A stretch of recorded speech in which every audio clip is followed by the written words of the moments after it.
नमस्कार दोस्तों। आज बात कर लेते हैं Saturn in seventh house, whether Saturn is a foe or a friend.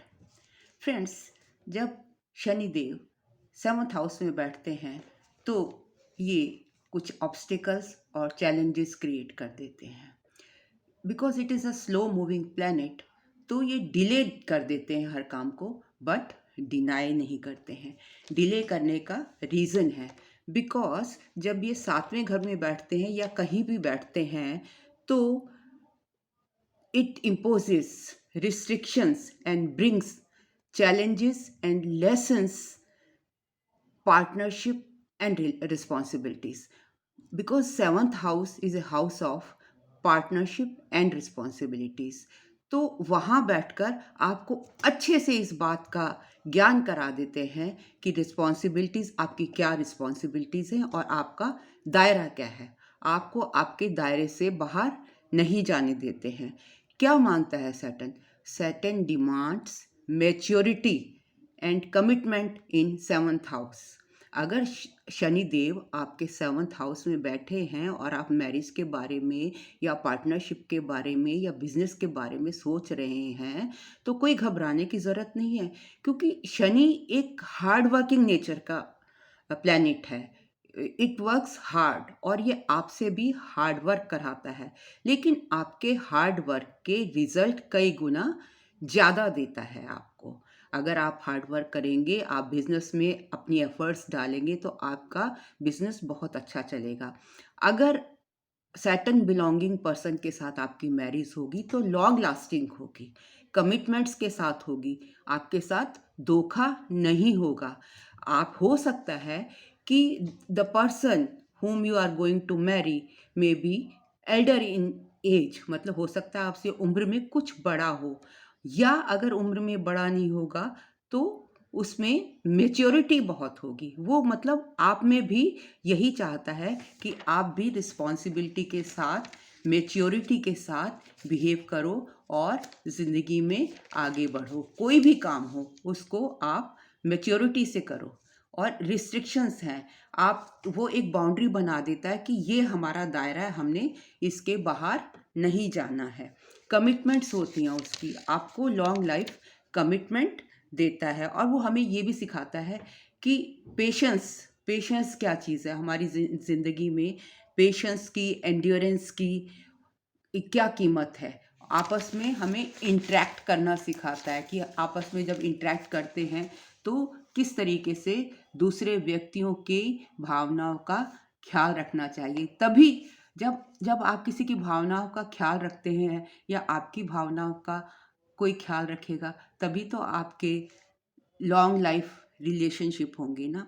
Shani की यहाँ प्रेजेंस क्रिएट करती है cautious and serious approach to relationship. मतलब अगर आपसे सैटर्न जिसका सेवंथ हाउस में होगा, ऐसा बंदा आपसे रिलेशन बनाएगा तो उसमें मेच्योरिटी होगी, कॉशियस होगा वो, और उसकी अप्रोच सीरियस होगी, धोखेबाज नहीं होगा। कमिटमेंट्स हो सकती है, और हो सकता है कि ये जो आपका रिश्ता है या आपका जो भी बिजनेस है, सपोज आप पार्टनरशिप में के लिए सोच रहे हैं, बिजनेस में सोच रहे हैं, तो उसकी कमिटमेंट में वो टाइम ले सकता है। अगर वो आपके साथ बिजनेस कर रहा है या मैरिज का प्रपोजल है, कुछ भी है, आप सोच लीजिए, कुछ भी है, तो उसमें वो डिले करके डिसीजन दे सकता है, लेकिन वो डिनाई नहीं करता है। उस आपको एक्स्ट्रा एफर्ट डालनी पड़ेंगी। सैटर्न जो सैटर्न ओरिएंटेड पर्सन है, तो उसके साथ रिलेशनशिप में आपको खुद भी सिंसियर रहना पड़ेगा। आपको अपनी पूरी रिस्पॉन्सिबिलिटी उठानी पड़ेगी और पूरी ऑब्लिगेशंस बियर करनी पड़ेंगी। मतलब आप उसके लिए काम करो, वो आपके लिए काम करेगा। और लॉन्ग टर्म रिलेशनशिप रहते हैं, फेवर करता है शनि कि रिलेशन जो हैं लॉन्ग टर्म हो। Saturn's energy encourages loyalty and dedication to partnership. मतलब जो सेवंथ हाउस है वो बेसिकली पार्टनरशिप का है। अब पार्टनरशिप, मैरिज भी तो एक पार्टनरशिप है। तो जो शनि गाइडेड व्यक्ति है उसकी ऐसी एनर्जी है कि वो लॉयल होता है, वो लॉयल्टी को प्रेफरेंस देता है और उसको पार्टनरशिप, बेशक वो शादी की हो या बिजनेस की हो, उसके प्रति वो लॉयल रहता है और उसकी डेडिकेशन होती है। Saturn in seventh house attract older people, जैसे कि मैं पहले ही बता चुकी हूँ, and mature partners. Saturn influence lead to personal growth through relationship challenges। मतलब आपको लगता है कि जो भी रिलेशनशिप है उसमें चैलेंजेस आ सकते हैं कि भाई ऐसे ऐसे कैसे होगा, ऐसे कैसे होगा।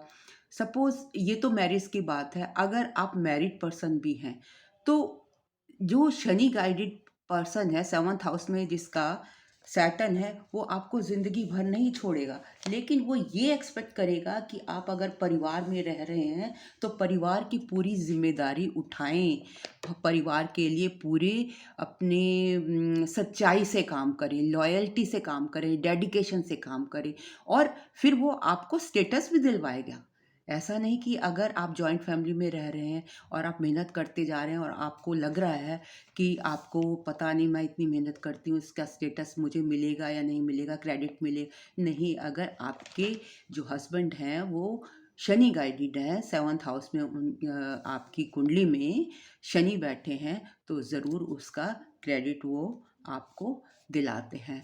तो मेरा कहने का मतलब है कि बेसिकली जो सातवां घर है वो शनि का, अगर हम काल पुरुष कुंडली में देखें तो शनि सातवें घर में जाकर उच्च के हो जाते हैं और यहाँ पर बहुत स्ट्रांग हो जाते हैं और कंफर्टेबल फील करते हैं। अगर शनि और शुक्र इकट्ठे बैठे हैं तो आपकी मैरिज जल्दी हो जाएगी, और अगर अकेले शनि देव यहाँ पर बैठे हैं तो मे बी आपकी मैरिज में डिले हो जाए। लेकिन सैटर्न जब सेवंथ हाउस में बैठते हैं तो आपको बहुत ही जैसे कहते हैं ना कि कुंदन बन जाता है सोना आग में जलकर, उस तरीके का आपका व्यक्तित्व बना देते हैं जब सेवंथ हाउस में सैटर्न होते हैं। आपके लिए तो आज के लिए इतना ही। आगे आती हूँ, जल्द आती हूँ नेक्स्ट वीडियो में इससे ही रिलेटेड, शादी रिलेटेड नॉलेज के साथ। और अगर आपकी कोई क्वेरी हो तो आप मुझे मेरे मेल पर पूछ सकते हैं। एंड अगर एज यूजुअल आपको मेरा वीडियो पसंद आया हो तो please like, comment and subscribe also.